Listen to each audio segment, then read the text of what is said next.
Hello दोस्तों, आप एक बार फिर सीए शैलेश के साथ। और हमने जैसा कि अपने पिछले वीडियोस में आपको सारा गाइडेंस दिया है।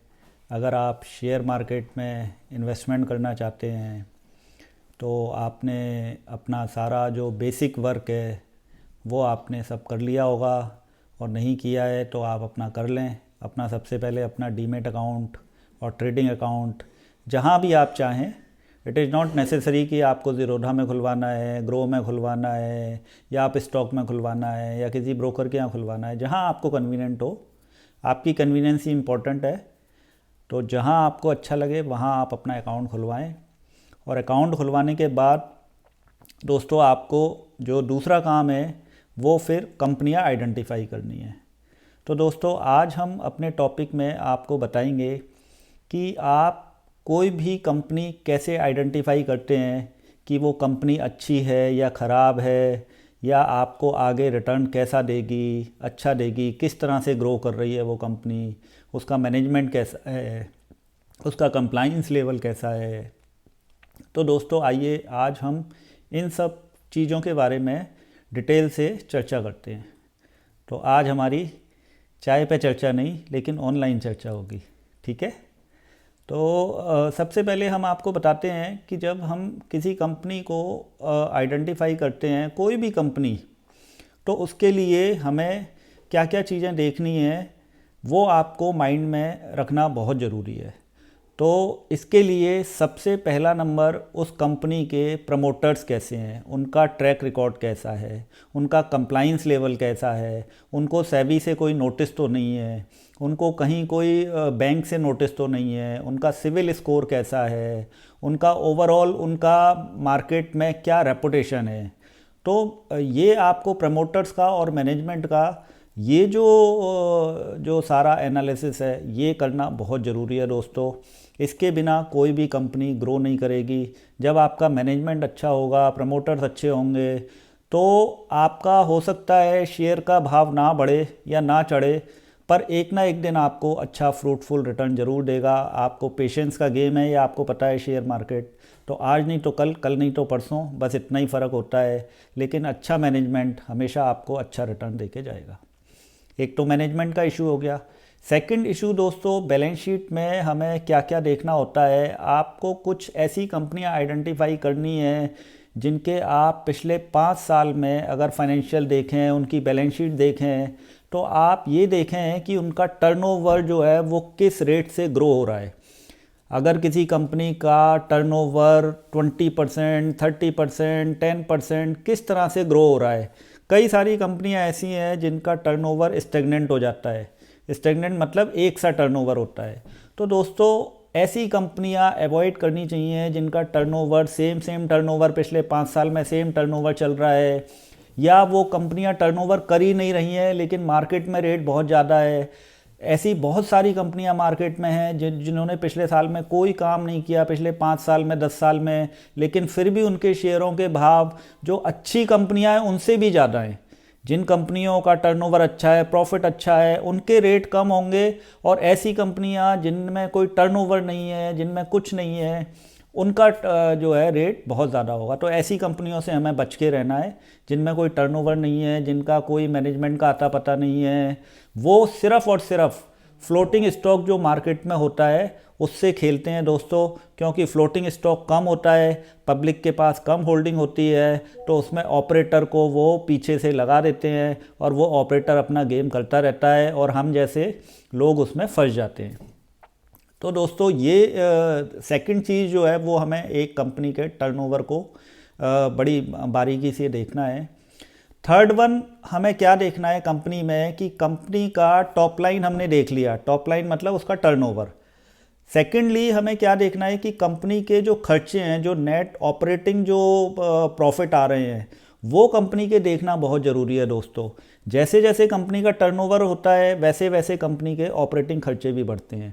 लेकिन ऑपरेटिंग खर्चे काफ़ी सारी कंपनियों के मैनेजमेंट और कंपनियों का जो नेचर ऑफ प्रोडक्ट है और जो चीज़ें हैं वो इस तरह की होती हैं कि ऑपरेटिंग कॉस्ट जो है वो ज़्यादा टर्नओवर होता है तो ऑपरेटिंग कॉस्ट उस रेशो से रिड्यूस होना शुरू हो जाती है। तो जब कंपनी की ऑपरेटिंग कॉस्ट जो है वो रिड्यूस होती है तो दोस्तों उसमें हमारा जो एबिटा होता है, जो earning before interest and tax होता है, वो बढ़ता हुआ चलता है और इससे कंपनी जो है एक काफ़ी अच्छे रिजल्ट पेश करती है और काफ़ी अच्छा प्रॉफिट होता है कंपनी को, इन्वेस्टर को इसी से फ़ायदा होता है और मार्केट भी उसी से चलता है।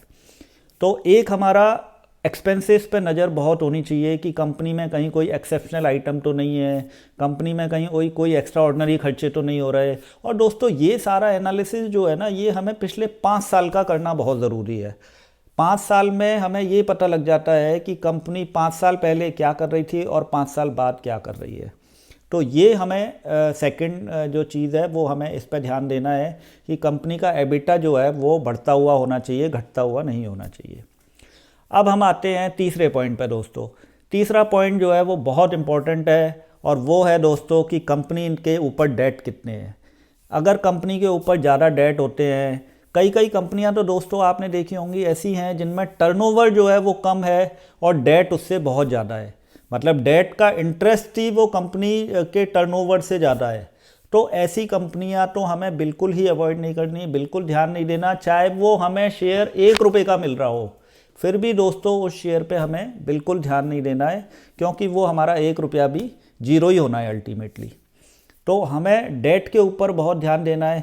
जो कंपनी अगर एबिटा बना रही है, जो कंपनी का ऑपरेटिंग प्रॉफिट बढ़ रहा है, उस कंपनी के डेट जो है वो रिड्यूस होते जाएंगे और कंपनी का इंटरेस्ट अगर कम होगा तो दोस्तों जो बॉटम लाइन का प्रॉफिट है, जो हमारा नेट प्रॉफिट है, वो हमारा हर क्वार्टर में बढ़ेगा।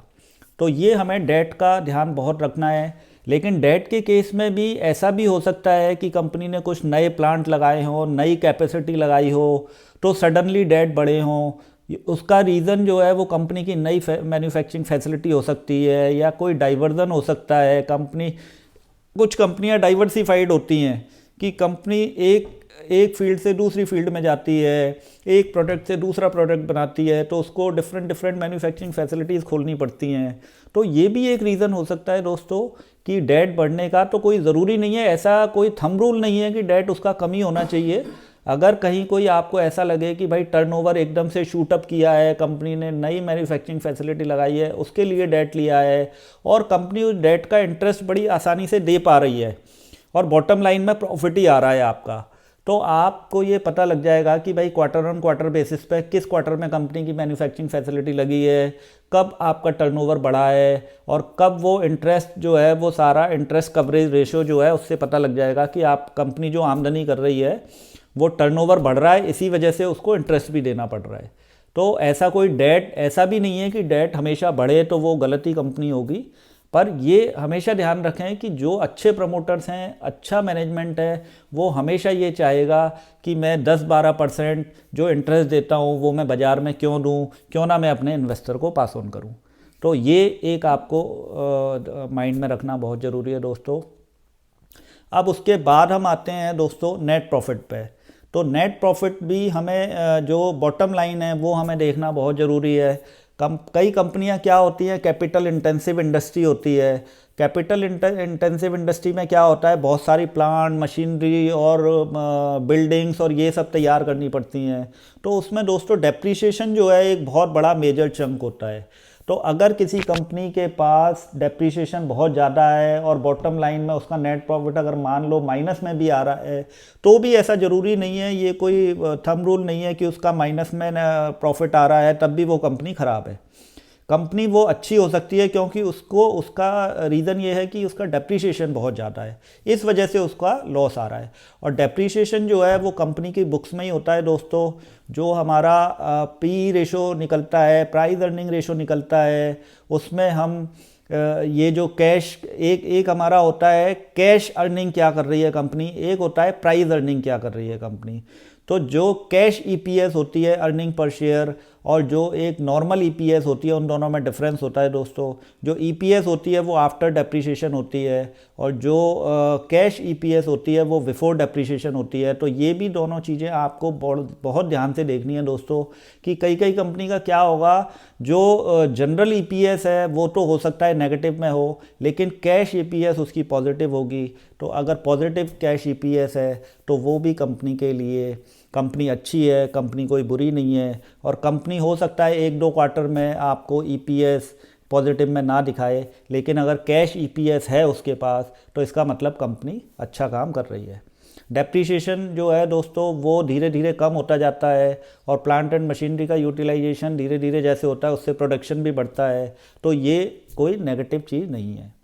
तो एक मैंने आपको टॉप लाइन बता दिया, बॉटम लाइन बता दिया। अब दोस्तों इसके बाद हमें और क्या चीज़ें चेक करनी होती हैं, ये भी एक बैलेंस शीट का सारा मैंने आपको सारा बता दिया, प्रमोटर्स का बता दिया। अब थर्ड क्या है दोस्तों कि आपको क्या देखना है कि कंपनी की share holding pattern. Share holding pattern भी बहुत इंपॉर्टेंट पार्ट होता है कि कंपनी के शेयर होल्डिंग पैटर्न कैसा है, उसमें प्रमोटर्स की होल्डिंग कैसी है। अगर कंपनी ने लोन्स वगैरह लिए हैं बैंकों से, तो बैंकों ने कहीं कंपनी की ज़्यादा इक्विटी तो अपने पास नहीं रख ली। उसमें एफआईआईज़ की होल्डिंग भी होती है दोस्तों, कि एफआईआईज़ की होल्डिंग कितनी है। उसमें डीआईआईज़ की होल्डिंग भी होती है, उसमें म्यूचुअल फंड्स की भी होल्डिंग होती है, और एक दोस्तों होती है उसमें पब्लिक की होल्डिंग भी। तो ये शेयर होल्डिंग पैटर्न हमें देखना बहुत ज़रूरी है। इसमें आप बड़ा इसमें मतलब आप ये बड़ा जनरलाइज टर्म में मैं आपको बता रहा हूँ कि जिस कंपनी में बाकी सारी होल्डिंग 75% से ज़्यादा है और पब्लिक की होल्डिंग 25% से कम है, तो दोस्तों उस कंपनी में ज़्यादा घबराने वाली बात नहीं है। अगर कंपनी का टर्नओवर अच्छा है, प्रॉफिट अच्छा है और पब्लिक होल्डिंग 25% से कम है, तो दोस्तों वो कंपनी बहुत ही अच्छी मानी जाती है और वो आपको काफ़ी फ्रूटफुल रिजल्ट देगी। तो आज के लिए दोस्तों बस इतना ही। आप इसको थोड़ा और स्टडी करें, यूट्यूब पे स्टडी करें, गूगल पे स्टडी करें। कुछ और फंडामेंटल चीज़ें हम आपको आपके टेक्निकल एनालिसिस और बाकी सारी चीज़ें कि क्या क्या देखते हैं वो हम आपको नेक्स्ट वीडियो में बताएंगे। तब तक के लिए आप शैलेश जी का चैनल देखते रहें, लाइक करते रहें, सब्सक्राइब करते रहें, और हाँ, जो आइकॉन बेल है उस पर ज़रूर अपना थंब दबाते रहें, और हम आपको इसी तरह गाइडेंस देते रहेंगे। धन्यवाद।